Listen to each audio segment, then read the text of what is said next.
Korkpo. Bir kadam koydun bu, ар жағын коркпогон. Анткенсе Кудай Тааланын жардамы бар. Коркунуч бар адамдар эч качан ийгиликке жете албайт.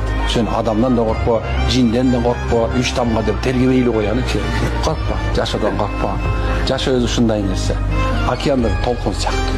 Толкун ортосунда чоң болот. Бирок аягындачы кичинекей эле нерсе келет. Ал башындагы толкунчу чапса деле сен жээкке чыгасың. Ошон жашоодон коркпош керек. Ana turap geldi. Turap. O senin turap mı? Bunda ceyse. Bunda ceyse turap. Bunda da ceyse. Tur ya. Onu жүргөсүн тамаса берсе, бөтөн жерде жүрөбүз туруп, анан машина айдап жаңы ошону кичине карап койлу, ошо жагына карап койлу жигиттер. Ошо жагын карап койлу, жаш балдар көп бар. Жаш балдардын бирөө ата энесинен 18 жаш, 19 жаш балдар эми канды сүйүп. Анан не дейм? Ерлан, Адилет, жигиттер силерге рахмат. Алла таалам ыраазы болсун, ушундай жерге келип жатабыз. Onu Kuday nasip kılmış sizlerin.